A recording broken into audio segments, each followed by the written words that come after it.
সকাল হতে অঝোর ধারায় বৃষ্টি হচ্ছে। বৃষ্টি শিমুলের খুব প্রিয়। বৃষ্টিতে ভিজতে তার খুব ভালো লাগে, কিন্তু আজ তার গায়ে ভীষণ জ্বর। তাই জানালায় দাঁড়িয়ে বৃষ্টি উপভোগ করছে। টিনের চালে ঝমঝম সুরে বৃষ্টি পড়ার শব্দ এ যেন এক অন্য রকম অনুভূতি। হঠাৎ করে ছাতা মাথায় শান্ত এসে হাজির। কিরে শিমুল, কি করছিস? কি আর করব, জানালায় দাঁড়িয়ে বাইরের বৃষ্টি দেখছি। শান্ত শিমুলের কানে কানে বলল, বৃষ্টিতে ভিজবি? না রে, আজকে শরীরটা ভালো নেই, গায়ে ভীষণ জ্বর। তাহলে তো বাইরে গিয়ে লাভ নেই, চল ঘরে বসে কিছু খেলি। কি খেলা যায়? তোদের ঘরে লুডো আছে? আছে তো। তাহলে চল বসে লুডো খেলা যাক। এরপরই দুজনে মিলে বসে পড়ে লুডো খেলতে। শিমুল আর শান্ত দুজনেই স্থানীয় একটি স্কুলে 10ম শ্রেণীতে পড়ে। শিমুলের বয়স 15 আর শান্ত 17। শান্ত এর আগে 2বার ক্লাস 8 ফেল করেছে। নামটা শান্ত হলেও সে মোটেও শান্ত নয়। তার চরিত্র তার নামের বিপরীত। সারাদিন তার উপর অশান্তি ভর করে থাকে। সকাল হোক কিংবা রাত, দুষ্টুমিতে সে সব সময় পাকা হাত। লুকিয়ে মানুষের ঘরের চালে ঢিল মারা, এলাকার বোকা ছেলেদের পেছনে লাগা, খামাকায় কারোর সাথে ঝগড়া বেঁধে দেওয়া, রাতে ভূত সেজে মানুষকে ভয় দেখানো, এগুলো তার জন্য খুবই সাধারণ ব্যাপার। এলাকায় তাকে নিয়ে সমস্যার শেষ নেই। তার নামে নালিশ শুনতে শুনতে তার মা হাঁপিয়ে গেছেন। একমাত্র ছেলে, বাবা বিদেশ থাকেন। তার মায়ের আদরে এক প্রকার বাদর তৈরি হয়েছে সে। শিমুল আর শান্তর মধ্যে বয়সের তফাৎ থাকলেও দুজনেই খুব ভালো বন্ধু। পুকুরে গোসল করা, দূরে বেড়াতে যাওয়া, মাঠে খেলতে যাওয়া, সব কিছুতেই দুজন একসাথে থাকে। শান্তর গায়ের রং অতটা ফর্সা মনে না হলেও চেহারায় একটা মায়াবী ভাব রয়েছে। এছাড়াও তার আরো একটি গুণ রয়েছে, সে যে কাউকে সহজেই আপন করে নিতে পারে। কি যে জাদু তার দুই ঠোঁটে! তার মিষ্টি কথার ছলে পাষাণ হৃদয়েও প্রেমের ফুল ফোটে। শিমুল আর শান্ত লুডো খেলছে, আর বাইরে বৃষ্টি ঝরছে তো ঝরছেই। বৃষ্টি কমার কোনো নাম নেই। হঠাৎ করে শান্তর মা শান্তকে ডাক দিলেন। এই শান্ত, কই গেলি? শান্ত আসছি মা বলে লুডো খেলা রেখে উঠে চলে গেল। শান্ত চলে যাওয়া শিমুলেরও মন খারাপ হয়ে গেল। এরপর শিমুল ঘুমিয়ে পড়ল। ঘড়িতে তখন দুপুর 12টা। ঘন কালো মেঘের আড়াল থেকে উকি দিল দিনের সোনালি সূর্য। চারদিকে ঝলমলে রোদে মেঘে ঘর পুরোটাই কেটে গেল। শান্ত আবারও এলো শিমুলের বাড়িতে। এসে দেখলো সে ঘুমিয়ে গেছে। শিমুলকে ঘুমিয়ে দেখে শান্ত শিমুলকে না ডেকে চলে গেল। এরপর সে ছুটে চলল খোলা মাঠের দিকে। চঞ্চল স্বভাবের শান্ত এক জায়গায় বসে থাকতে ভালো লাগে না তার। সকাল থেকে বৃষ্টি হওয়ায় মাঠে কেউ তেমন একটা আসেনি। শান্ত আবারও বাড়ি ফিরে এলো। গোসল শেষ করে দুপুরে খাবার খেয়ে কিছুক্ষণের জন্য ঘুমিয়ে গেল। বিকালে ঘুম থেকে উঠে ফ্রেশ হয়ে আবারও মাঠের উদ্দেশ্যে রওনা হলো সে। গ্রামের পশ্চিম কোণে বিশাল একটি মাঠ। সেই মাঠে বিকেলে জড়ো হয় এলাকার সব ছেলেপেলে। সবাই মিলে খেলাধুলা করে। সন্ধ্যা হলেই আবার বাড়ি ফিরে। আজকেও শান্ত সহ এলাকার সকল ছেলে মাঠে খেলাধুলা করছিল। যখন সূর্য পশ্চিম আকাশের ঢলে পড়ল, চারদিক থেকে ভেসে এলো আল্লাহু আকবার সুরে আজানের ধ্বনি। পাখিরা যখন নেড়ে ফিরে আনন্দের গান গাইছিল, শান্তরা তখন খেলাধুলা বাদ দিয়ে যার যার ঘরের উদ্দেশ্যে রওনা হলো। শান্ত সাকিবের সাথে সাকিবের বাড়িতে গেল, কারণ সে কিছু অঙ্ক বুঝেনি। সাকিব সেগুলো তাকে বুঝিয়ে দেবে। জনশূন্য এক বিশাল মাঠের উপর দিয়ে এঁকে বেঁকে চলে গেছে রাস্তা। রাস্তার দুধারে সবুজ ধানের ক্ষেত। সাকিব আর শান্ত সেই পথ ধরেই হেঁটে চলছে। আধা ঘন্টা হাঁটতে হাঁটতে সে পৌঁছে গেল সাকিবদের বাড়ি। সেখানে যাওয়ার পর তারা দুজনে মিলে নাস্তা করলো। শান্ত মাকে ফোন করে জানিয়েছে যে সে সাকিবের বাড়িতে আছে, ফিরতে দেরি হবে। নাস্তা করার পর দুজনে মিলে পড়তে বসলো। সাকিব শান্তকে ভালো করে অঙ্ক বুঝিয়ে দিল। এরপর শান্ত যখন বাসায় ফিরতে যাবে, তখনই সাকিবের মা তাকে থামিয়ে বললেন, এসেছে যখন রাতে খেয়ে যেও বাবা। সাকিবও তাকে অনেক জোড়াজোড়ি করতে লাগলো। তাঁদের কথা মতো শান্ত সাকিবের বাড়িতে গেল। রাতে খেয়ে দে যখন বাসায় ফিরবে তখন ঘড়িতে রাত 10টা। গ্রাম এলাকা, এখানে রাত 8টা মানেই গভীর রাত, সেখানে রাত 10টা মানে তো নিশি রাতের সমান। সাকিন শান্তকে এগিয়ে দিতে চেয়েছিল, কিন্তু জবাবে শান্ত বলল, আমাকে এগিয়ে দিয়ে ফেরার পথে তুই তো কাপড় ভিজিয়ে দিবি। বাদ দিয়ে আমি একাই যেতে পারবো, আমার অভ্যাস আছে। এই বলে শান্ত সাকিবদের বাড়ি থেকে বেরিয়ে এলো। বিস্তীর্ণ মাঠের মধ্যে নির্জন রাস্তা দিয়ে একাই হেঁটে চলেছে শান্ত। রাতের নীরবতা ভেঙে চারদিক কটকট করছে শান্তর হেঁটে চলার শব্দ। মাঝে মধ্যে দূর থেকে শেয়ালের ডাক শোনা যাচ্ছে। হঠাৎ করেই গাছের মগডালে কি যেন নড়ে উঠল। শান্ত ভয় পেয়ে গেল। হাতে থাকা মোবাইলের ফ্ল্যাশ লাইট জ্বালিয়ে গাছের উপরের দিকে দেখতে লাগলো। না, কিছু নেই। হয়তো বাদর কোনো এক ডালে এসে বসেছিল। শান্ত আবার পথ চলতে শুরু করলো। নির্জন একা রাস্তা দিয়ে সে হেঁটে চলেছে। হঠাৎ মনে হলো তার সামনের দিক থেকে সাদা কাপড় পরা কেউ আসছে। অনেক দূরে হওয়ায় কিছু বোঝা যাচ্ছে না। মোবাইলের ফ্ল্যাশ লাইটের হালকা আলো সেই সাদা জামার উপর পড়ে জামাটি আকাশের তারার মতো মিটমিট করতে লাগলো। শান্ত সামনে এগিয়ে চলছে সামনের দিকে, আর সাদা কাপড় পরা লোকটিও তার দিকে এগিয়ে আসছে। কাছে আসার পর সে দেখতে পেল খুব সুন্দর চেহারার একটি মেয়ে। তার পাশ দিয়ে যাওয়ার সময় তাকে সালাম দিল। সেও সালামের জবাব দিল। শান্ত মনে মনে ভাবতে লাগলো, এত রাতে সুন্দরী মেয়ে একা কোথায় যাচ্ছে, ডেকে জিজ্ঞেস করব। মেয়েটির সাথে কথা বলার জন্য সে পেছন ফিরে তাকালো। কিন্তু এ কি, মাত্র কয়েক সেকেন্ডের ব্যবধানে মেয়েটি উধাও। আশপাশে কোনো বাড়ি নেই যে সেখানে মেয়েটি যাবে। তাহলে এত তাড়াতাড়ি মেয়েটি গেল কোথায়? শান্ত আর কিছু না ভেবে আবারও হাঁটতে লাগলো। খানিকক্ষণ পরেই একটা হাসির শব্দ, খুবই সুন্দর হাসির শব্দ। এত সুন্দর করে কে হাসে? শান্ত চারদিকে তাকায়। না, কাউকে দেখা যাচ্ছে না। হয়তো শোনার ভুল। শান্ত পথ চলতে শুরু করলো। আবারও সেই হাসির শব্দ। শান্ত দাঁড়ালো, সেই সাথে হাসিটাও থেমে গেল। না, শান্ত আর সাহস রাখতে পারছে না। সে দৌড়াতে শুরু করলো। বাড়িতে যখন ফিরল তখন রাত 10টা 20 বাজে। শান্তর মা শান্তকে হাঁপাতে দেখে বললেন, কি রে, হাঁপাচ্ছিস কেন? শান্ত মাকে সব খুলে বলতে গিয়েও আবার থেমে গেল। খাওয়া মা চিন্তা করবেন, তারপর বলল, না মা, তেমন কিছু না, বেশি রাত হয়ে যাচ্ছে দেখে দৌড়ে এসেছি, তাই একটু হাঁপিয়ে গেছি আর কি। শান্তর মা শান্তকে ভাত বেড়ে দিতে চেয়েছিলেন, তখন শান্ত বলল, মা, আমি সাকিবদের বাড়ি থেকে খেয়ে এসেছি। আর আমি তো তোর জন্য অপেক্ষা করছি, তুই এলে একসাথে খাবো বলে। কি আর করার ইচ্ছে না থাকা সত্ত্বেও মায়ের সাথে আবার খেতে বসলো। খাওয়া দাওয়া শেষ করে নিজের বিছানায় গিয়ে শুয়ে পড়ল সে। মাঝরাতে হঠাৎ ঘুম ভাঙল শান্তর। পুরো ঘর জুড়ে মিষ্টি ফুলের গন্ধ। কেউ একজন তার মাথায় হাত বুলিয়ে দিচ্ছে। কে হতে পারে? মা। কিন্তু দরজা তো বন্ধ। মা কিভাবে এই ঘরে আসবে? শান্ত ভালো করে হাতের স্পর্শ বোঝার চেষ্টা করলো। নরম তুলতুলে একটি হাত, যতটা মনে হচ্ছে কম বয়সী কোনো এক মেয়ের হাত এটা। শান্ত উঠে বসলো।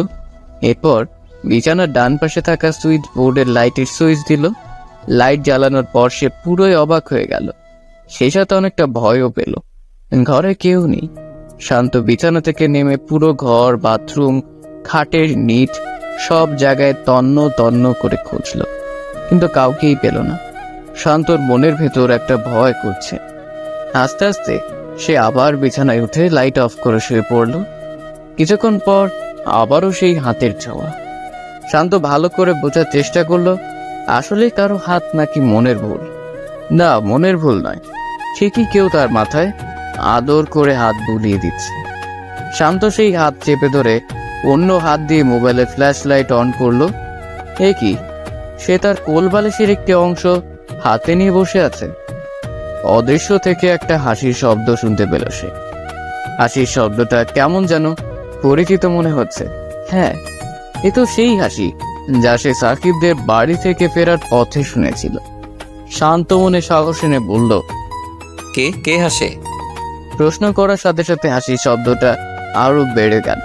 শান্ত ভয়ে ভয়ে লাইটের সুইচ অন করলো। লাইট জ্বালানোর সাথে সাথেই হাসির শব্দটা থেমে গেল। শান্ত আবারও বলল, কে কে ওইখানে? কোনো আওয়াজ নেই। দীর্ঘক্ষণ শান্ত নীরবে বসে রইল। কিছুক্ষণ পর অদৃশ্য থেকে আওয়াজ এলো, আপনি ঘুমান, আমি চলে যাচ্ছি, কালকে আবার আসবো।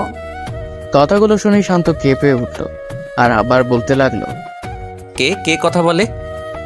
না, কোনো শব্দ নেই। জানালার কাঁচ আপনা আপনি খুলে আবার বন্ধ হয়ে গেল। এটা দেখার সাথে সাথে শান্ত ভয় পেয়ে গেল। এতক্ষণ সে ফুলের সুবাস ছিল ঘরে, সেটাও এখন নেই। কোথাও যেন বিলীন হয়ে গেছে।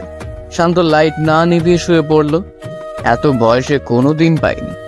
মনে যা আসে তাই পড়তে পড়তে সে ঘুমিয়ে পড়ল। সকালে ঘুম থেকে উঠে শান্ত হাত মুখ ধুয়ে ফ্রেশ হয়ে নিজের রুমে গেল। এরপর তার মা তার জন্য নাস্তা নিয়ে এলেন। নাস্তা খেয়ে সে স্কুলের জন্য তৈরি হতে লাগলো। এর মধ্যে শিমুলও তাদের বাসায় এসে হাজির। স্কুলের পোশাক পরে তৈরি হওয়ার পর দুজনেই স্কুলের উদ্দেশ্যে রওনা হলো। স্কুল তাদের বাড়ি থেকে বেশি দূরে নয়, হেঁটে যেতে 15 থেকে 20 মিনিট লাগে। দুজনে স্কুলে গিয়ে বন্ধুদের সাথে খেলাধুলা, হই হুল্লোড়, পড়ালেখা এসবের ফাঁকে শান্ত গত রাতের ঘটনা সম্পর্কে একদম ভুলে গেল। বিকেলে বাড়ি ফেরার পর খাওয়া দাওয়া শেষ করে আবারও সবাই গিয়ে মাঠে জড়ো হলো, খেলাধুলা করলো। সন্ধ্যা নামার সাথে সাথেই যে যার ঘরে ফিরে যেতে লাগলো। শিমুল আর শান্ত নিজেদের বাড়ির উদ্দেশ্যে রওনা হলো। ফেরার পথে শান্তর নাকে আবারও সেই ঘ্রাণ লাগলো। শিমুল শান্তকে বলল, দেখছিস কোথাও কোনো ফুল ফুটেছে? কি মিষ্টি ঘ্রাণ বের হয়েছে। শান্ত শিমুলের কথায় সায় দিয়ে একটু মুচকি হাসলো। শান্ত জানে এই মিষ্টি সুবাস কোনো ফুল থেকে নয়, বরং কোন এক অশরীরী থেকে আসছে। দুজনে বাড়ি ফেরার পর শান্ত হাত মুখ ধুয়ে পড়তে বসলো। কিন্তু পড়ায় আজ মন বসছে না তার। কি হচ্ছে তার সাথে, কেনই বা হচ্ছে, এসব নিয়ে সব ভাবতে লাগলো। দেখতে দেখতে ঘড়ির কাঁটা গিয়ে 9টায় পৌঁছলো। গ্রামের পরিবেশ, রাত 9টা মানে এখানে অনেক রাত। শান্তর মা ভাত বেড়ে শান্তকে ডাক দিলেন। শান্ত বইপত্র গুছিয়ে খাবার রুমে গেল। রাতের খাওয়া দাওয়া শেষ করে শান্ত নিজের রুমে গেল। অন্যদিন মশারি না টাঙালেও আজ সে মশারি টাঙিয়ে এরপর বিছানায় শুয়ে পড়ল। ছোটবেলায় সে শুনেছে মশারির ভেতর নাকি জিন ভূত প্রবেশ করতে পারে। বিছানায় শুয়ে শুয়ে শান্ত দোয়া কালাম যা জানে পড়তে লাগলো। এসব পড়তে পড়তে কখন যে তার ঘুম লেগে গেল সে টেরই পায়নি। মাঝরাতে হঠাৎ জানালার কাঁচের শব্দ শুনে তার ঘুম ভাঙল। কেউ জানালার কাঁচ খুলে ভেতরে প্রবেশ করছে। পুরো ঘর মিষ্টি সুবাসে ভরে গেল। শান্ত চোখ মেলে তাকালো। আবারও তার মাথায় সে কোমল হাতের ছোঁয়া। শান্ত তাড়াতাড়ি করে উঠে লাইট অন করলো। ঘরে কেউ নেই। শান্ত ভয় ভয় কণ্ঠে বলল, কে কে এই ঘরে? অদৃশ্য থেকে আওয়াজ এলো, আমি হুরায়রা। হুরাইরা? কোন হুরাইরা? আমি তো এই নামে কাউকে চিনি না। অদৃশ্য থেকে অদ্ভুত একটা হাসি। শান্ত ভয়ে ভয়ে বলল, আপনি হাসছেন কেন?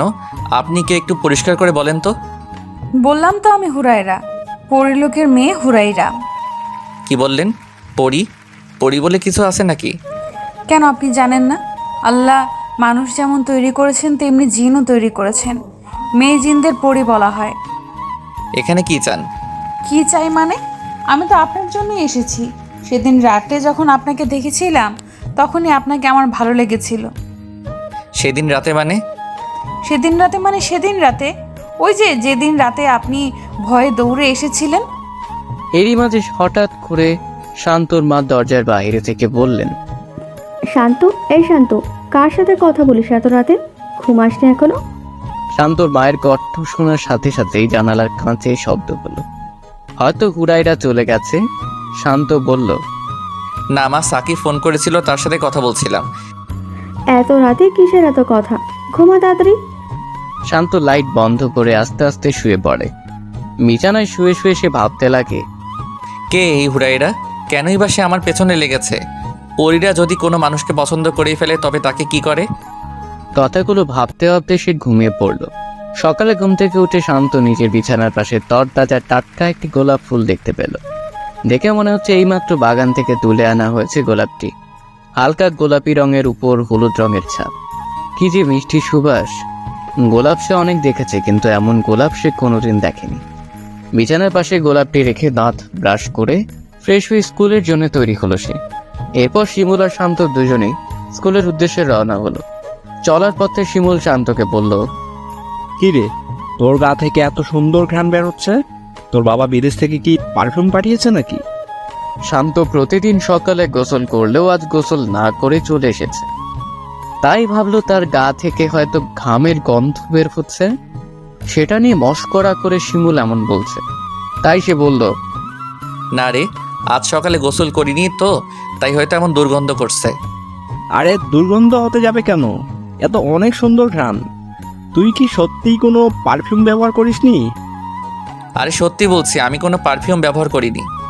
তাহলে তোর গা থেকে এমন সুন্দর ঘ্রাণ আসছে কেন?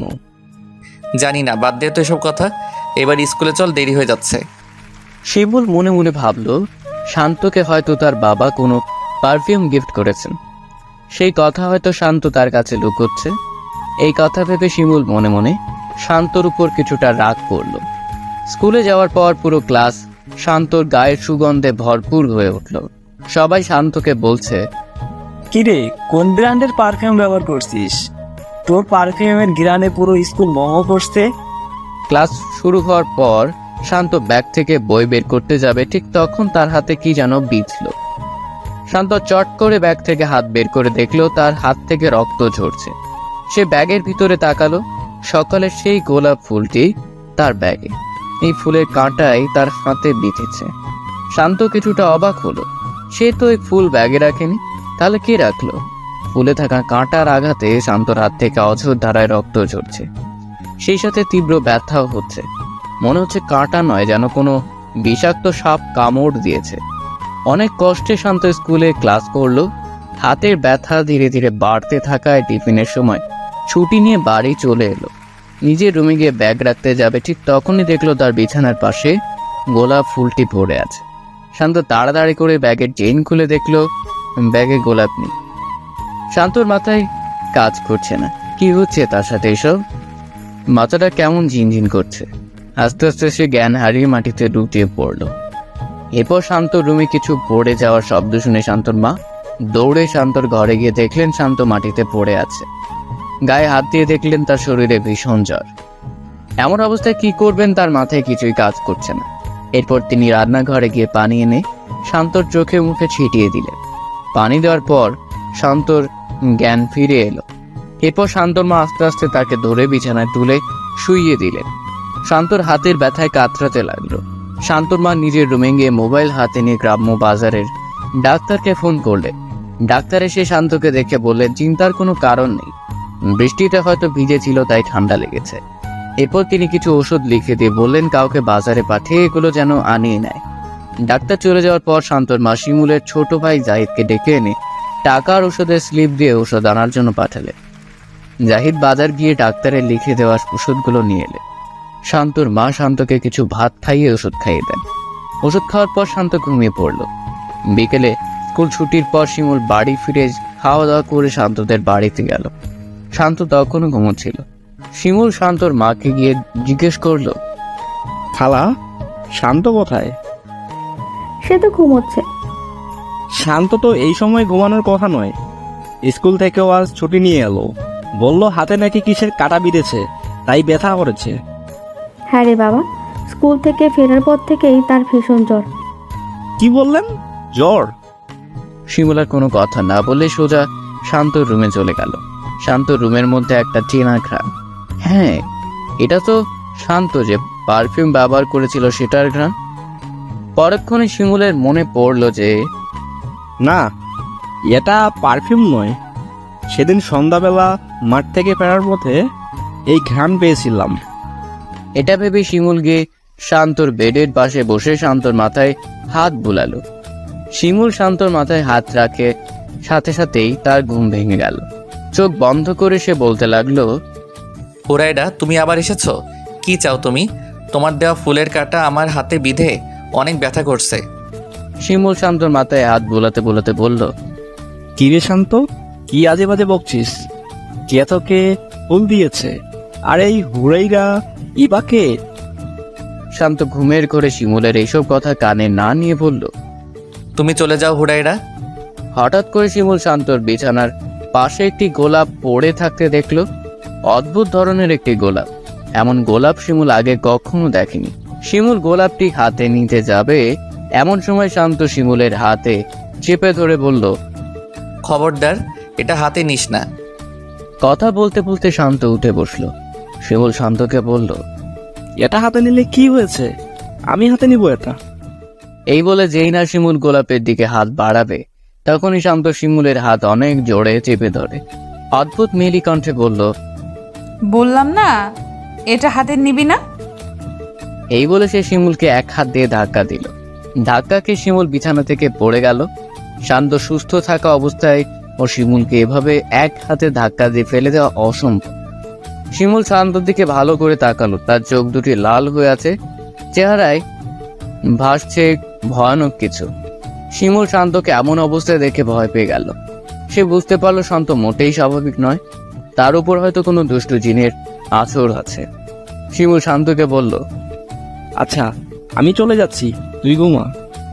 শিমুল শান্তর মাকে এসব বলতে যাবে, তখনই মনে মনে ভাবলো, না থাক, এখন বলে লাভ নেই। জিনটা আশেপাশে থাকলে শান্তর ক্ষতি করতে পারে। তাই সে কিছু না বলে চুপচাপ বাড়ি ফিরে এলো। মনে মনে ঠিক করলো আগামীকাল মসজিদের ইমাম সাহেবকে নিয়ে শান্তর বাড়িতে যাবে। শিমুল চলে যাওয়ার পর শান্ত আবার শুয়ে পড়ল।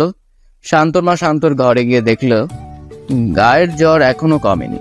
তিনি একটি রুমাল ভিজিয়ে শান্তর মাথায় রাখলেন। এরপর তিনি রান্নাঘরে গিয়ে রান্না বসালেন। মাগরিবের সময় শান্তর ঘুম ভাঙল। গায়ের জ্বরটাও কিছু কমেছে। শান্তর জ্বর কমেছে দেখে শান্তর মাও কিছুটা স্বস্তি পেলেন। রাতে খাবার শেষে শান্তকে ওষুধ খাইয়ে দিলেন শান্তর মা। উনি চেয়েছিলেন আজ ছেলের পাশেই শুবে, কিন্তু শান্ত কিছুতেই তাকে শুইতে দিল না। এরপর তিনি বললেন, আচ্ছা আমি আমার রুমে যাচ্ছি, তবে তুই দরজা ভেতর থেকে বন্ধ করিস না কিন্তু। এই বলে শান্তর মা নিজের রুমে চলে গেলেন। আর এইদিকে হঠাৎ করে মাঝরাতে শান্তর ঘুম ভেঙে গেল। ঘুম ভাঙার পর শান্ত দেখলো তার মাথার পাশে কেউ একজন বসে আছে। ডিম লাইটের হালকা আলোয় পুরো বোঝা যাচ্ছে না, তাই সে লাফ দিয়ে উঠে এই লাইটের সুইচ দিল। লাইট জ্বালানোর পর সে যা দেখলো তার জন্য সে মোটেই প্রস্তুত ছিল না। তার বিছানায় মাথার পাশটাতে বসে আছে অসাধারণ সুন্দর একটি মেয়ে। এত সুন্দর মেয়েকে সে কোনোদিন দেখেনি। মেয়েটিকে দেখার পর সে তার হাতের ব্যথার কথা একেবারেই ভুলে গেল। কিছুক্ষণ তার দিকে এক দৃষ্টিতে তাকিয়ে রইল সে। মায়াবী হরিণী দুই চোখ, সরু নাক, হালকা গোলাপি চিকন দুই ঠোঁট, দুধে আলতা ফর্সা গাল। সাদা গাউন পরায় মেয়েটিকে অদ্ভুত সুন্দর লাগছে, যেন স্বর্গীয় কোনো পরী নেমে এসেছে তার ঘর। মেয়েটি শান্তকে এক দৃষ্টিতে তাকিয়ে থাকতে দেখে মেয়েটি বলল, কি ভয় পেয়ে গেলি নাকি? কাঁপা কাঁপা কণ্ঠে শান্ত জিজ্ঞেস করলো, কে আপনি? আর এত রাতে আমার ঘরে কি করছেন? মেয়েটি শান্ত প্রশ্ন শুনে হাসতে হাসতে বলল, এ মা, এত তাড়াতাড়ি আমাকে ভুলে গেলেন? আমি হুরাইরা, পরিলোকের মেয়ে হুরাইরা। আপনি কেন বারবার আমার কাছে আসেন? বললাম তো তোমাকে আমার খুব ভালো লাগে, তাই তোমাকে নিয়ে আমি পরিলোকে যেতে চাই। কিন্তু আমার তোমাকে একদম ভালো লাগে না।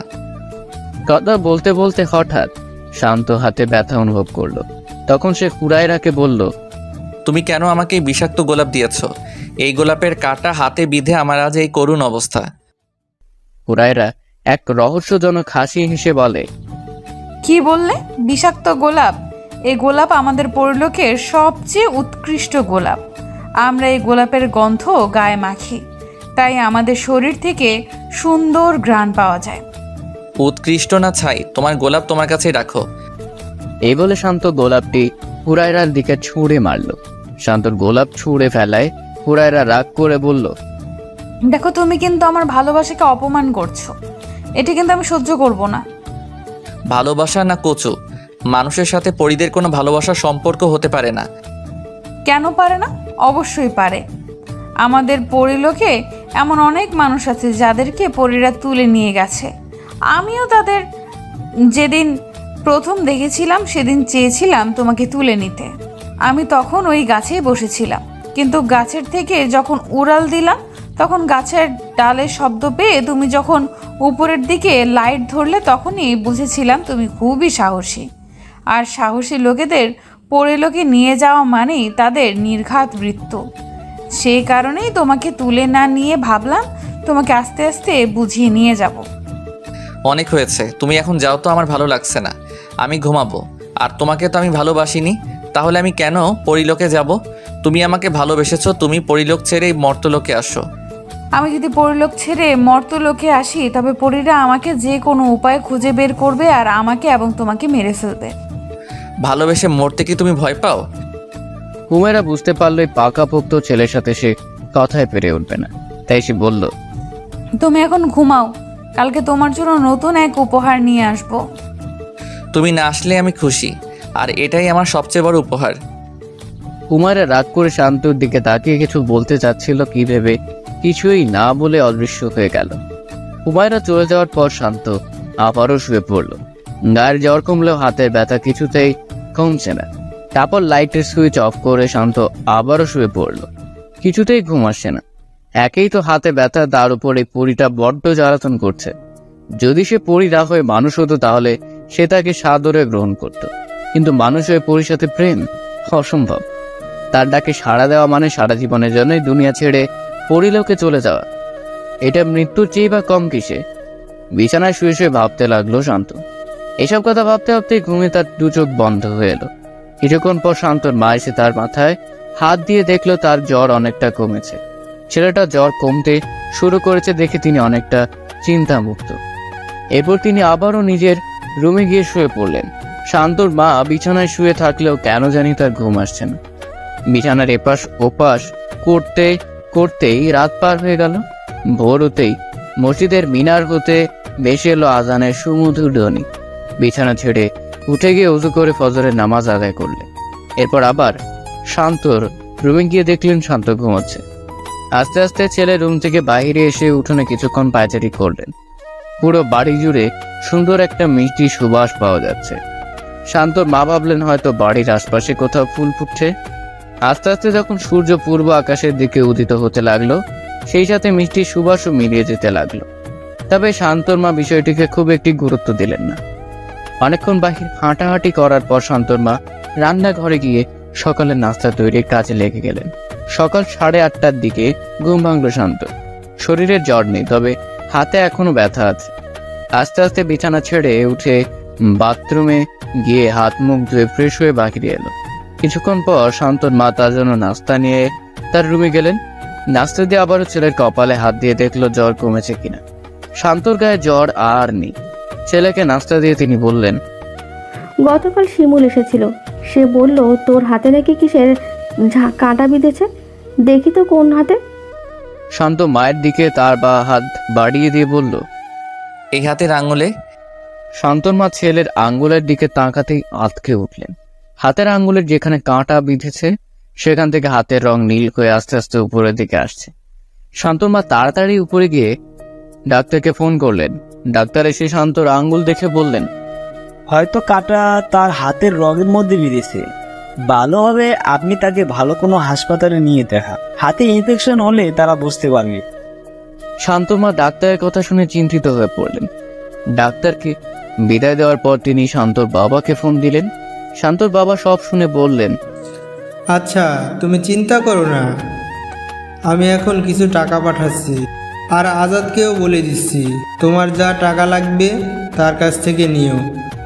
আজাদ হচ্ছেন শান্তর বাবার চাচাতো ভাই। গ্রামের বাজারে তার বড় একটি দোকান আছে। আশপাশের গ্রামের অনেক মানুষ তার দোকান থেকে খরচাপাতি নেয়। বড় দোকান হওয়ায় কাস্টমার বেশি থাকে। প্রতি মাসে 1 থেকে 1.5 লাখ টাকা আয় করে সেই দোকান থেকে। শান্ত বাবা মায়ের একমাত্র ছেলে। শান্ত জন্মের সময় তার মায়ের একটি সমস্যা হয়ে যায়, যার ফলে উনি বাচ্চা জন্ম দেওয়ার ক্ষমতা চিরতরে হারিয়ে ফেলে। তবে এই একটি ছেলে নিয়েই ওনারা সন্তুষ্ট। একমাত্র ছেলে, অল্প কিছু হলেই তাই বাবা মা চিন্তিত হয়ে পড়ে। শান্তর মা শান্তকে নিয়ে হাসপাতালে যাওয়ার জন্য তৈরি হচ্ছেন। এর মধ্যে শিমুল মসজিদের ইমাম সাহেবকে নিয়ে হাজির হলো। শিমুলকে শান্তর মা আলাদা করে ডেকে নিয়ে বললেন, কি রে, মসজিদের ইমাম সাহেবকে নিয়ে এসেছিস কেন? শিমুল শান্তর মাকে গতকাল বিকেলে ঘটে যাওয়া সব ঘটনা খুলে বলল, কিন্তু শান্তর মা মোটেই এসব বিশ্বাস করতে চাইছেন না। শিমুল শান্তর মাকে বলল, আচ্ছা আন্টি, আমাকে একটু সময় দেন, আমি সবকিছু প্রমাণ করছি। এরপর শিমুল ইমাম সাহেবকে নিয়ে শান্তর রুমের দিকে গেল। ইমাম সাহেব আর শান্তর মাকে রুমের বাইরে রেখে শান্ত একাই গেল রুমের ভেতর। শান্ত তখন হাসপাতালে যাওয়ার জন্য তৈরি হচ্ছিল। শিমুল রুমে গিয়ে জিজ্ঞেস করলো, কিরে শান্ত, কি খবর? শান্ত জবাব দিল, কি আর খবর, হাতের ব্যথায় অবস্থা খারাপ। এখন মায়ের সাথে হাসপাতালে যাওয়ার জন্য তৈরি হচ্ছি। শিমুল শান্তর সাথে কথা বলছে আর মনে মনে শান্ত রুমে সেই গোলাপটি খুঁজছিল। হঠাৎ সে রুমের কর্নারে পড়ার টেবিলের নিচে গোলাপ ফুলটি দেখতে পেল। শান্ত রাতে এটা হুড়ায়রার দিকে ছুঁড়ে মেরেছিল, তাই টেবিলের নিচে পড়ে আছে ফুলটি। শিমুল গোলাপের দিকে তাকিয়ে বলল, কিরে, এত সুন্দর গোলাপ টেবিলের নিচে ফেলে রেখেছিস কেন? এই বলে শিমুল যেই না গোলাপ হাতে নিতে যাবে তখনই শান্ত মেলি কণ্ঠে চেঁচিয়ে উঠে বলল, এই, তোকে না গতকাল বলেছি এই গোলাপে হাত দিবি না, তবে কেন বারবার হাত দিচ্ছিস? এই বলে শান্ত এক লাফে বিছানার উপর দিয়ে গিয়ে কর্নারে শিমুলের পাশে দাঁড়ালো। ইমাম সাহেব আর শান্তর মা সব ঘটনা বাইরে থেকে দেখছিলেন।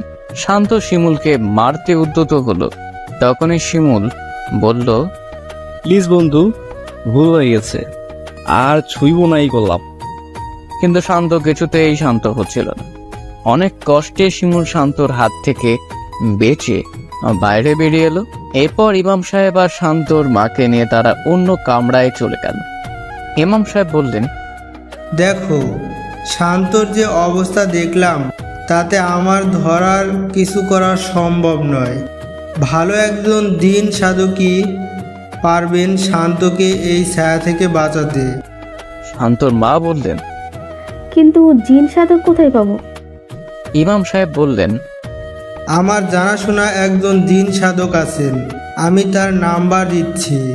আপনারা আজকের মধ্যেই তাকে নিয়ে আসার চেষ্টা করেন। এরপর ইমাম সাহেব সেই জিন সাধকের নাম্বার দিয়ে শান্তদের বাড়ি থেকে বিদায় নিল।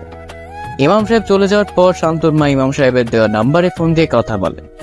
সবকিছু শুনে উনি শান্তর মায়ের কাছ থেকে তাদের বাড়ির ঠিকানা নিয়ে বিকেলে আসার আশ্বাস দিলেন। শান্তর মা ফোন রেখে আবারও শান্তর ঘরের দিকে গেলেন। শান্তর মাকে দেখার পর বলল, মা, আমি রেডি হয়ে গেছি, হাসপাতালে যাবে না? তোর বাবা টাকা পাঠাননি এখনো, টাকা পাঠালে বিকেলে যাব।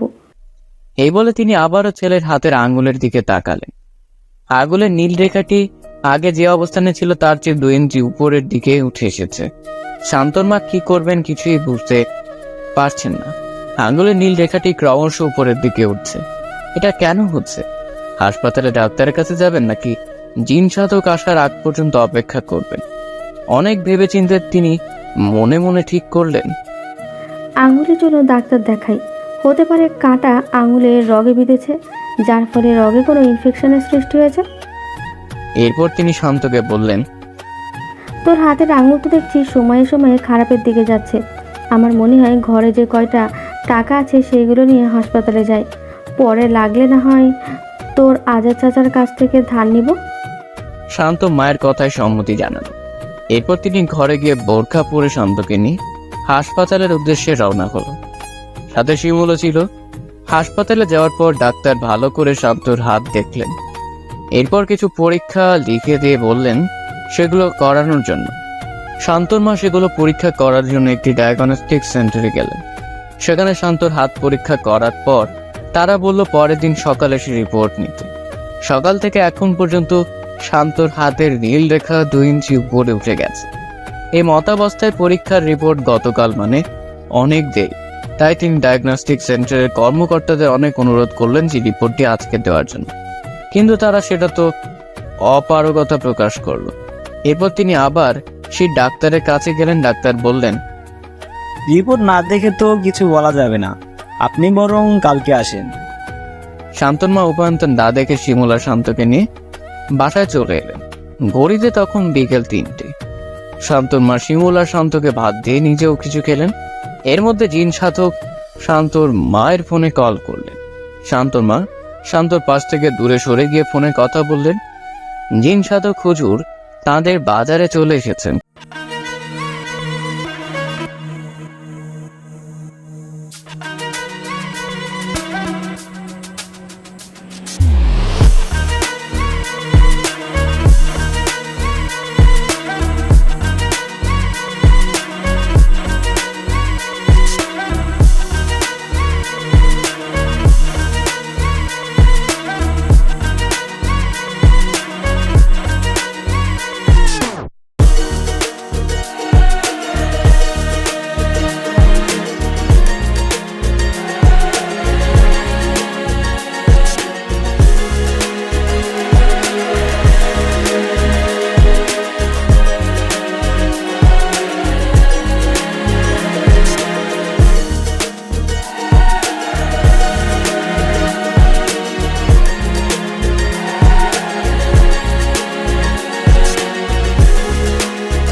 শান্ত এক লাফে হুজুরের সামনে গিয়ে ওনার হাত চেপে ধরে বলল, তোকে না বলেছি এটাতে হাত দিবি না। এই বলে সে হুজুরের এক হাতে ধরে ওনাকে ছুঁড়ে ফেলে দিল। শিমুল তাড়াতাড়ি এসে হুজুরকে ধরে তুলল। উনি হাতে খুবই আঘাত পেয়েছেন, হয়তো মুচকে গেছে। শান্ত শিমুলকে দেখে বলল, ও ও, তাহলে এই ব্যাটাকে তুই নিয়ে এসেছিস, তোকে তো আমি দেখে নেব। হুজুর এক মুহূর্ত দেরি না করে শিমুলকে নিয়ে শান্ত রুমের বাইরে গিয়ে শান্তকে ঘরে দরজা বন্ধ করে আটকে দিলেন। শান্ত মা হুজুরের কাছে এসে বললেন, কি হয়েছে হুজুর? কি দেখলেন আমার ছেলেকে? আপনার ছেলের উপর এক পরীর নজর পড়েছে। সে খুবই শক্তিশালী। তাকে বশে আনতে হলে আমি আমার জিনদেরকে হাজির করতে হবে।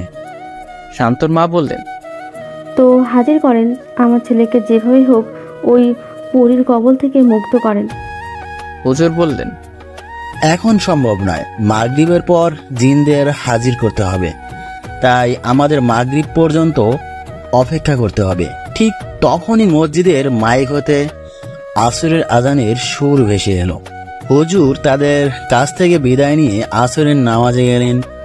যাওয়ার সময় বলে গেলেন, শান্তর দরজার পাশে কেউ যেন না যায়, দরজাটা যেন বন্ধ থাকে। আসরের নামাজ আদায় করে জিন সাধক হুজুর শান্তদের বাড়িতে ফিরে এলেন। শান্তর মা হুজুরকে আলাদা একটি রুমে বিশ্রামের সুযোগ করে দিলেন। এদিকে শান্ত দরজা খুলে দেওয়ার জন্য খুবই চিৎকার করছে। শান্তর মায়ের মন চাইছে ছেলেকে দরজা খুলে দিতে, কিন্তু হুজুরের কড়া নির্দেশ শুনি না বলার আগ পর্যন্ত দরজা খোলা যাবে না। শিমুল শান্তদের বারান্দার একপাশে বসে মোবাইল টিপছে। সবাই অপেক্ষায় আছে কখন মাগরিবের আজান হবে। শান্তর মা হুজুরের জন্য সামান্য নুডলস আর হালকা কিছু নাস্তার ব্যবস্থা করলেন। এরপর শিমুলকে ডেকে সেগুলো হুজুরের রুমে পাঠিয়ে দিলেন। হুজুর তখন দু চোখ বন্ধ করে তাসবিহ পড়ছিলেন আর কি যেন ভাবছিলেন। শিমুল ডাক দিতে উনি কিছুটা কেঁপে উঠলেন। শিমুল হুজুরের দিকে নাস্তা এগিয়ে দিয়ে বলল, হুজুর খালা পাঠিয়েছেন এগুলো। হুজুর একটু আবেগ মাখা কণ্ঠে বললেন। এত কষ্ট করে এগুলো তৈরি করার কি দরকার ছিল? এরপর তিনি হাত বাড়িয়ে নাস্তাগুলো নিয়ে খেতে লাগলেন। শিমুল হুজুরের রুমের বাইরে চলে গেল। অন্যদিন বিকেলের সময়টা তাড়াতাড়ি চলে গেলেও আজকে যেন শিমুলের কাছে এই ঘটনাটাকে অনেক লম্বা মনে হচ্ছে। অবশেষে সবার অপেক্ষার প্রহরের অবসান ঘটিয়ে মসজিদের মিনার হতে ভেসে এলো আল্লাহু আকবার ধ্বনি। জিন সাধক হুজুর আস্তে আস্তে রওনা হলেন মসজিদের দিকে। মাগরিবের নামাজ আদায় করার পর তিনি আবারও শান্তদের বাড়িতে এলেন। এরপর তিনি শান্তদের ঘরে বসে সমস্ত বাতি নিভিয়ে দিতে বললেন। শান্তর মা হুজুরের কথা মতো ঘরে সমস্ত বাতি নিভিয়ে দিলেন। শান্তর মা শিমুল রুমের একটি কর্নার চেয়ারে বসে রইলেন। সমস্ত ঘর অন্ধকার, কেউ কাউকে দেখতে পাচ্ছেন না। নীরব নিস্তব্ধ চারদিক, শুধুমাত্র হুজুরের কণ্ঠে গুনগুনে কিছু পড়ার শব্দ পাওয়া যাচ্ছে। হঠাৎ করে দরজার মধ্যে একটা শব্দ হলো। হুজুর তখনই বললেন, আইদারুস, তুমি এসেছো? হ্যাঁ জনাব, আমি এসেছি। তারপর হুজুর তাকে শান্তর সাথে হওয়া সব ঘটনা খুলে বললেন। পাশাপাশি শান্তর মা শান্তর হাতে কাঁটা বিঁধে করুণ অবস্থার কথাও জানালেন। জিনটি সব শুনে বলল, হুজুর, আমি আপনার দেহের সাথে মিশে যাচ্ছি। তারপর আপনি শান্তর ঘরে যাবেন, গিয়ে তার সাথে কথা বলবেন। আমি আপনার মধ্যে থেকেই সব কিছু পরখ করব। এরপর জিন আয়দারুস হুজুরের দেহের সাথে মিশে গেল। হুজুর বললেন, ঘরের বাতিগুলো জ্বালাও। হুজুরের কথা মতো শান্তর মা ঘরের বাতি জ্বালালেন। বাতি জ্বালানোর পর হুজুর আস্তে আস্তে হেঁটে চললেন শান্তর ঘরের দিকে। শান্তর ঘরের সামনে গিয়ে শান্তর ঘরে দরজা খুলে ভেতরে প্রবেশ করলেন। দরজা বন্ধ করে দেওয়া শান্ত অনেকক্ষণ ডাকাডাকি করে শেষে ঘুমিয়ে পড়েছিল। হুজুর গিয়ে তার বিছানায় বসে তার মাথায় হাত বোলালেন। শান্ত ঘুমের মধ্যে বলল, কে হুড়াইরা এসেছো নাকি? হুজুর আস্তে আস্তে ডাকলেন। শান্ত, এই শান্ত, ওঠো বাবা। শান্ত চোখ খুলে তাকালো। হুজুরকে দেখে সে উঠে বসে হুজুরকে সালাম দিল। হুজুর সালামের জবাব দিয়ে তার অবস্থা জানতে চাইলেন। শান্ত ভালোভাবে হুজুরের সব কথা উত্তর দিল। হুজুর বুঝতে পারলেন শান্ত এমনিতে নর্মাল থাকে, তবে গোলাপটি স্পর্শ করতে গেলে তার উপর পড়ে এসে ভর করে। তাই তিনি শিমুলকে ইশারা দিলেন গোলাপটি স্পর্শ করার জন্য। শিমুল হুজুরের কথা যেই না গোলাপ স্পর্শ করতে যাবে তখনই শান্ত বলে উঠল, এই, তোকে না কতবার বলেছি এই গোলাপ স্পর্শ করবি না। শিমুল ভয় পেয়ে গোলাপে আর হাত দিল না। হুজুর শান্তর হাতের কনিষ্ঠ আঙ্গুল চেপে ধরে কিছু পড়তে লাগলেন। তখনই শান্ত জোরে জোরে চিৎকার করতে লাগলো। হুজুর শান্তকে আবারও জিজ্ঞেস করলেন, তোমার নাম কি? শান্ত উত্তর দিল, আমার নাম হুরায়রা। এইভাবে হুজুরের সাথে হুরায়রার কথোপকথন হতে লাগলো। তুমি কোথা থেকে এসেছো? আমি পরিলোক থেকে এসেছি। কেন এসেছো এইখানে? এই ছেলেটাকে আমার ভালো লাগে তাই। তুমি যাবে কিভাবে? আমি এই ছেলেটাকে সঙ্গে নিয়েই যাব। তুমি কি ভালো ভালো যাবে নাকি আমাকে কিছু করতেই হবে? শান্ত হেসে বলল, আমাকে তাড়ানোর মতো ক্ষমতা তোমার নেই, পারলে চেষ্টা করে দেখতে পারো। হুজুর হেসে বললেন, আমার সম্পর্কে তোমার ধারণা নেই, তাই তুমি এমন কথা বলছো। আমি তোমাকে বিদায় করে এই বাড়ি থেকে বিদায় নেব, তার আগে নয়। এই বলে হুজুর শান্তর কনিষ্ঠ আঙ্গুল ছেড়ে দিলেন। সাথে সাথেই শান্ত বিছানায় অচেতন হয়ে পড়ে গেল। শান্তর মা শান্তকে ধরতে যাবেন এমন সময় হুজুর থামিয়ে বললেন, এই মুহূর্তে তাকে স্পর্শ করবেন না, তাকে এই রুমে কিছু সময় একা রেখে দিন। হুজুরের কথায় সবাই শান্তকে রুমে একা রেখে চলে আসে। হুজুর আবার আগের মতোই রুমে এসে সব বাতি বন্ধ করে জিন আয়দারুসের সাথে কথা বলতে শুরু করে। জিন আয়দারুস হুজুরকে জানালো, শান্তার উপরে যে ভর করেছে সে হচ্ছে পরিলোকের মেয়ে হুরায়রা। পরীরা সাধারণত যাকে পছন্দ করে তাকে উঠে নিয়ে যায় এবং পরিলোকে তাদের গোলাম করে রাখে। তাদের অবস্থা এমন হয় যে তারা বাঁচা আর মরার মাঝখানে ঝুলতে থাকে, এক এক সীমাহীন কষ্ট। আয়দারুসের কথায় হুজুর তাকে প্রশ্ন করলেন, যদি তাই হয়ে থাকে তাহলে হুরায়রা কেন শান্তকে এখন পর্যন্ত তুলে নিয়ে যায়নি? কারণ শান্ত হচ্ছে খুবই সাহসী একটি ছেলে, আর অতি সাহসী কাউকে পরিলোকে সহ্য করা হয় না, তারা তাদের মেরে ফেলে। আর তাই হুরায়রা চাচ্ছে শান্তকে অন্যভাবে পরিলোকে নিয়ে যেতে। অন্যভাবে মানে কিভাবে? হুরায়রা যে আপনাকে বলল তাকে তাড়ানোর ক্ষমতা আপনার নেই। সে এমনি এমনি একথা বলেনি, সে এখানে বিরাট এক কৌশল করেছে। আপনি যতই তাবিজ দেন আর যাই করেন তার কিছুই করতে পারবেন না। সে কি এমন কৌশল করেছে এখানে? শান্তর রুমে যে গোলাপ দেখেছেন ওটাই হচ্ছে তার কৌশলের মূল। এটা সাধারণ কোনো গোলাপ নয়, এটা পরিলোকের অতি মূল্যবান গোলাপ। পরীরা এই গোলাপের ঘ্রাণ খুবই পছন্দ করে। সেই সাথে এই গোলাপের আরেকটি ক্ষমতা আছে, এই গোলাপে আছে এক ধরনের বিষ যা যে কোনো মানুষকে ধীরে ধীরে জিনে পরিণত করতে পারে। শান্তর মা জিনের কথা শুনে বললেন, আমার ছেলের হাতে তো এই ফুলের কাঁটা বিঁধেছে। জিন আয়দারুস বলল, হ্যাঁ, এই ফুলের কাঁটা তার হাতে বিঁধেছে, আর এই কাঁটার বিষ আগামী এক সপ্তাহে তার পুরো শরীরে ছড়িয়ে পড়বে, সেই সাথে সে জিনে পরিণত হবে। আয়দারুসের কথা শুনে শান্ত মা কাঁদতে শুরু করলেন। তিনি হুজুরকে বললেন, হুজুর যত টাকা লাগে দিব, আমার ছেলেটিকে এই বিপদের হাত থেকে বাঁচান। দেখেন, আমি তো আর বাঁচানোর মালিক নই, বাঁচানোর মালিক আল্লাহ। আমি তো উসিলায় মাত্র। আমি আমার দিক থেকে সর্বোচ্চ চেষ্টা করব। এরপর তিনি আয়দারুসকে বললেন, যদি ওই গোলাপ নষ্ট করে ফেলা হয় তবে কি শান্তকে বাঁচানো যাবে? ওই গোলাপ নষ্ট করা মানে সমস্যার সমাধান নয়। গোলাপ থেকে শান্তর শরীরে যে বিষ গিয়েছে সে বিষ বের করতেই হবে। এই বিষ বের করার জন্য একমাত্র পরিলোকের পরীরাই আমাদের সহযোগিতা করতে পারে জনাব। পরীরা কি আমাদের সাহায্য করবে? আমার পরিচিত একজন পরী আছে, সে আমার খুব ভালো বন্ধুও, তাকে বলে দেখতে পারি। আজ রাতে আমি তার সাথে কথা বলবো, যদি সে রাজি হয় তবে কালকে তাকে নিয়ে আসব। আমি আজ বিদায় নিলাম, তবে হ্যাঁ, শান্তকে আজ রাত 12টার পর থেকে ফজর পর্যন্ত কড়া পাহারায় রাখবেন। যেহেতু পরী হুজুরকে দেখেছে তাই সে শান্তকে এখান থেকে সরানোর চেষ্টা করতে পারে। এই বলে জিন আয়দারুস বিদায় নিল। জিন বিদায় নেওয়ার পর শিমুল আবারও ঘরের বাতি জ্বালালো। শান্তনমাকে খুবই বিষণ্ণ দেখাচ্ছে। এরই মধ্যে এশার আজান হলো। হুজুর কয়েকটি তাবিজ লিখে বললেন এগুলো শান্তর ঘরের সব দরজা জানালায় লাগিয়ে দিবেন, এতে করে পরি শান্তকে নিয়ে কোথাও যেতে পারবে না।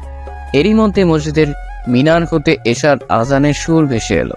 হুজুর শান্তর মায়ের কাছ থেকে বিদায় নিয়ে বললেন, আজকে তাহলে আমি আসি, আগামীকাল মাগরিবের পর আবার আসবো। শান্তমা শিমুলের হাতে 1000 টাকা দিয়ে বললেন, হুজুরকে এগিয়ে দিয়ে আয়, আর এই টাকাগুলো হুজুরকে দিয়ে দিস। শিমুল শান্তর এমন পরিস্থিতি দেখার পর ভয় একদম শেষ। তারপর হুজুরকে এগিয়ে দিতে হবে। সে কোনো রকমে তার বাড়ি পর্যন্ত হুজুরের সাথে এসে হুজুরকে বড় রাস্তার পথ দেখিয়ে দিয়ে হুজুরের হাতের মুঠোয় 1000 টাকার নোট বুঝিয়ে দিয়ে দৌড়ে নিজের ঘরে চলে গেল। গ্রামের অন্ধকার আঁকা বাঁকা রাস্তার কিনার ঘেঁষে মোবাইলের লাইটের আলোয় হাঁটতে শুরু করলেন জিন সাধক হুজুর। গন্তব্য বড় রাস্তা। গ্রামের পরিবেশ তাই এসার সময় হওয়ার সাথে সাথে চারদিকে একদম নীরব হয়ে গেছে। নিজেও রাস্তা দিয়ে হেঁটে চলেছেন জিন সাধক হুজুর। হঠাৎ করেই তার পাশ দিয়ে কিছু একটা যেন খুব দ্রুত উড়ে চলে গেল।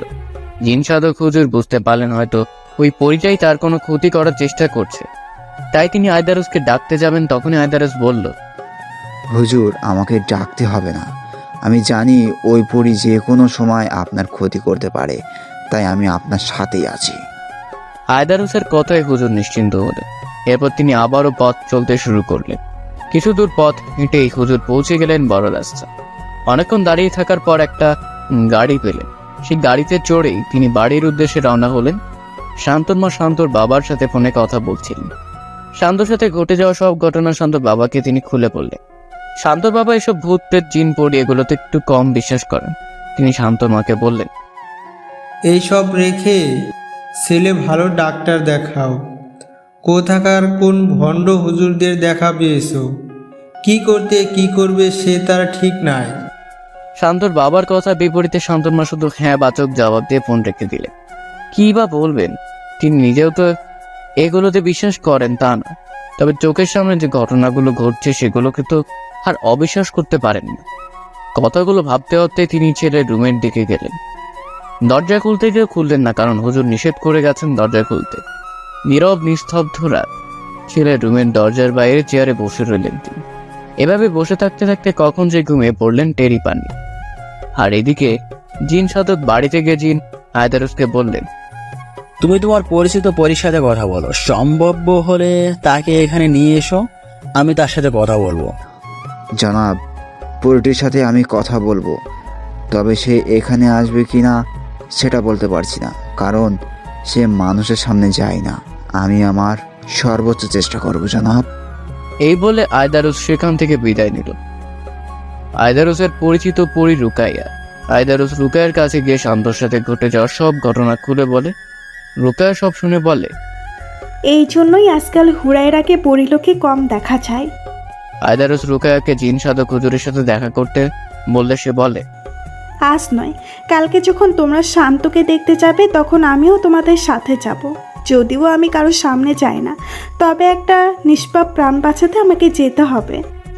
আয়দারুস রুকাইয়ার কাছ থেকে বিদায় নিয়ে এসে হুজুরকে রুকাইয়ার বলা কথাগুলো বলে। হুজুর সব শুনে কিছুটা স্বস্তি ফিরে পান। সকালে ফজরের আজানের সুরে ঘুম ভাঙি শান্তর মায়ের। তাড়াতাড়ি করে উঠে মুখ ধুয়ে ফ্রেশ হয়ে ওযু করে নিলেন। এরপর ফজরের নামাজ আদায় করে আস্তে আস্তে ছেলে ঘরের দিকে গেলেন। চুপি চুপি তিনি দরজা খুললেন। দরজা খুলে ভেতরে তাকাতেই চমকে গেলেন শান্তর মা। পুরো ঘরের আসবাবপত্র এদিক ওদিক ছড়িয়ে ছিটিয়ে আছে। বিছানার মাঝখানে এলোমেলো চুলে বসে আছে শান্ত। হঠাৎ করে মায়ের দিকে নজর পড়তে বিছানা থেকে এক লাফে তার দিকে আসতে লাগলো সে। তৎক্ষণাৎ শান্তর মা দরজার বাইরে এসে দরজা বন্ধ করে দিলেন। ছেলের এমন অবস্থা দেখে ওনার চিৎকার করে কান্না করতে ইচ্ছে করছে। চোখ মুছতে মুছতে নিজের রুমের দিকে গেলেন। কোনো কিছু রান্না করতে তার ভালো লাগছে না, যেহেতু ওযু আছে তাই জায়নামাজে দাঁড়িয়ে 2 রাকাত নফল নামাজ পড়ে হাত তুলে আল্লাহর কাছে মোনাজাত করতে লাগলেন। হে আল্লাহ, তুমি আমার সন্তান জন্ম দেওয়ার ক্ষমতা দিয়েছো। হে আল্লাহ, তুমি আমার সন্তান জন্ম দেওয়ার ক্ষমতা নিয়েছো। আমি নীরবে মেনে নিয়েছি, এই ভেবে যে আল্লাহ তো আমাকে নিঃসন্তান রাখেননি, অন্তত পক্ষে একটি সন্তান তো দিয়েছেন। হে আল্লাহ, তোমার দেওয়া এই নেয়ামত আমার কাছ থেকে কেড়ে নিও না। মোনাজাত করে করে কাঁদতে লাগলেন শান্তনমা। এভাবেই কেটে গেল অনেকক্ষণ। হঠাৎ করে শুনলেন বাইরে থেকে শিমুলের মা ডাকছে। ভাবি, ঘুমিয়েছেন নাকি উঠে পড়েছেন? ভাবি, আপনি এত সকাল সকাল? হ্যাঁ, সকাল সকাল চলে এলাম। সারাদিন তো স্কুলে থাকি, শান্তকে দেখতে আসার সময় পাই না, তাই সকাল সকাল চলে এলাম। ভাবলাম ছেলেটিকে এক নজর দেখে যাই। কিন্তু আপনি কাঁদছেন কেন ভাবি? ছেলের কথা ভেবে। কাঁদবেন না, সব ঠিক হয়ে যাবে। এবার চলেন শান্তকে দেখে আসি। শান্তকে তো এখন দেখা যাবে না ভাবি। কি বলছেন ভাবি? কেন দেখা যাবে না? ঘুমাচ্ছে নাকি? না, ঘুমাচ্ছে না, কিন্তু সে খুবই পাগলামি করছে। আমি গিয়েছিলাম তার রুমে, সে আমার দিকে তেড়ে এসেছিল। কি বলছেন ভাবি? শিমুল অবশ্য আমাকে বলেছিল, তবে বিষয়টা যে এত জটিল।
শান্তর মা ছেলের হাতের দিকে তাকাচ্ছে। নীল বর্ণের রেখাটি হাতের কোণের কাছাকাছি চলে এসেছে, আর মাত্র 5-6 ইঞ্চি উপরে উঠলে সেটা কোণে অতিক্রম করবে। রোকেয়া ভালো করে শান্তর হাত দেখলো, সেই সাথে গোলাপটাকেও ভালো করে দেখলো। এই গোলাপটার নাম হচ্ছে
Jedes numre shap, hier ablet nas, samanne rozluk das nicht der nur Frau Abrot das.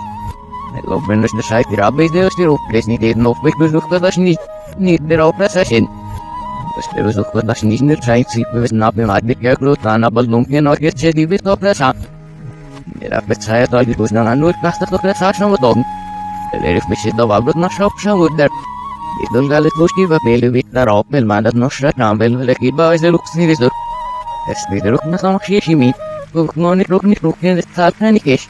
Rukne luksha da tambel luksha tokra kela opel nashit. Kaba keda duva rasse luks. Ikos numi shipi no ya opel ste gash. Stadara kulno probi opel abat ket numrat nashin dadi. Lokeru sheten luks. Isile dosdot nashit nit der op. Ishu kede bo amrot nashit kede shu kishahnu mai keles. Later wir haben das Schein, dass der Hotel da lag die Barasch. Ich suche ja Boss. Was ist Nummer 2? Es wird auch sind hier noch Daten und nur Kamp. Er hat in erstliche Sammlung geschaut nach.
che recurrendo l'avvalore tutto rinnovilano shisto nelle pesche dei lagi sabre voluto ma tocca cul Vide lumi mate se bahat lok sakit ke roble e vide ich minde tabaroma e se muriele ke usar na lasti tabalan pa estas de happy ma ande brok saka del ta koi honno ne taketa relis namrot nashir subota krelu era nera petini luf velas de table roganar pa este hele luf men masar prima este plus luis Olis babas de que esto shido cul Nesse video foi o nello che gide babas de malas Luzu Olis malas no sto pisce cul Lo hai de vini tabre rohdo tu ma tocca luzu Na dei vini tavole rogar pa. nello bluzu este se cul nella petru be vasena chim Ulco e grup no bet no gushi chim rohdo rup na roh Nesta che lo sta vai che desta de stari chim Non elis de na che no Elis de shera gam nello wish Este blufi Hua da ai che shut nis de vashe che de no tare cul Esta che ufar no ni trashe ar pravas de cul Esta barra gata de piru Che pare cul Nu sharu zuku das nis dam lot nash Luhan ore shet bere vishtit bine de be ke sak ni nare cul Oluder o sushi gita delisti ori bibi.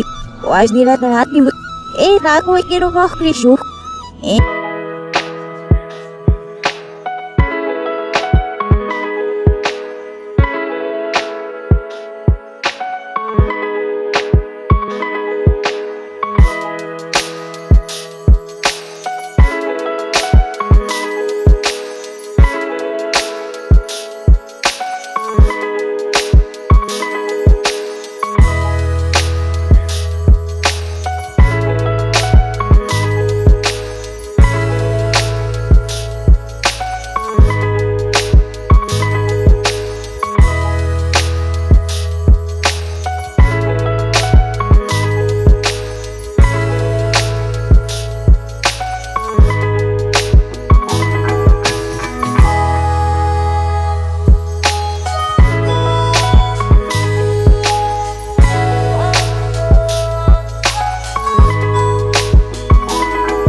sibe elite de beda du seno noche sibra mas rede rupreda ma ande rupa nis Masha bor mas palugi.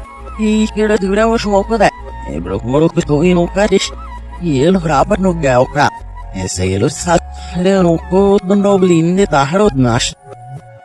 লোবলু দুহেন শতকে ande pas no mandi bah mo rupla sibi e batte la fero mor kito e unu e dus no blinde taharot nas e bat e brokulus man sibre paluk na bisde elite de ke napse no blinde taharot nas takre paluge nabil esto manre paluges e koli rupre dama esta palugi era tomre palukra wadare aru Ebro no mane ba bichibi. লোক সে কিছু আরো শেষ শতক record Sushi prelufi e parise taharat mal suba desde que taharot nas rapat bokuton rupen isdikshon amalo que shi prelufi con ave bukiti eta si esot kusnar kusano shrodusho nato napis esto mandelufi es de idu paluk desde que nasareru